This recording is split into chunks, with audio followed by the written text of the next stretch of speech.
झांसी की रहने वाली 38 साल की ब्यूटिशियन मीनू प्रजापति की मौत का रहस्य अब गहराता जा रहा है। पति से तलाक लेकर अपने बॉयफ्रेंड इरफान के साथ लिव इन में रहने वाली मीनू ने सुसाइड किया या उसका मर्डर हुआ, ये पहेली अब भी बरकरार है।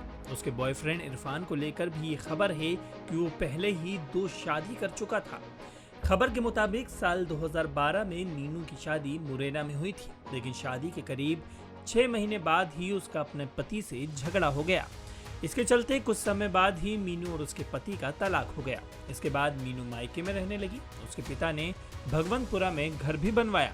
करीब 10 साल से मीनू उसी घर में रह रही थी। मीनू नंदनपुरा में एक ब्यूटी पार्लर पर काम करती थी। वो अपनी सहेली के साथ पार्लर आती जाती थी। सहेली का भाई इरफान भी पार्लर आता जाता रहता था। इस दौरान मीनू की इरफान से दोस्ती हुई और फिर दोनों लिव इन में रहने लगे। 2012 में शादी हुई थी। 6 महीने बाद इनका जो है केस चल रहा था बाद। उसके बाद उनका डिवोर्स हो गया। फिर यहाँ पर जो है मायके में रहने लगी। फिर इन्हें भगनपुरा पे मकान बनाया, वहाँ अकेले रहने लगी। फिर कौन था इरफान? इरफान अब ये तो नहीं जानकारी है। जो है एक 15-16 साल से उनके आना जाना बना रहा, और भाई इतने हम जानते हैं।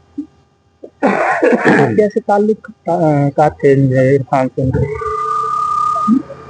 पहले तो उनकी दोस्ती ही रही है, दोस्ती समान रही है उनकी। जो है आना जाना रहा है एक दूसरे से।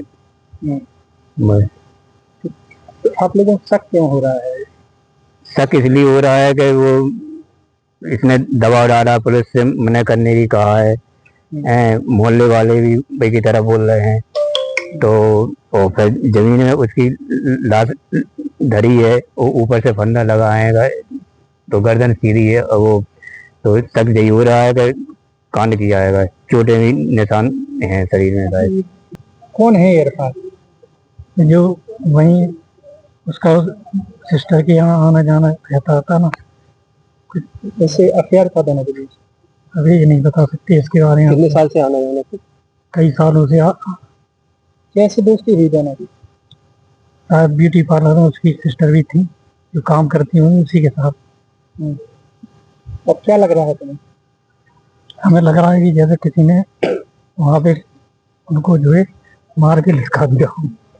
ऐसा क्यों लग रहा है? ऐसा क्या हालात? कई सालों से मतलब उसके साथ आता जाता रहता है। हम लोग कुछ भी कहते थे, उससे बात करते थे तो ये बीच में उसको भड़काता था कि नहीं, तुम लोग परिवार वालों से बात नहीं करने देते। वो मानती नहीं थी हमारे हम लोग पर।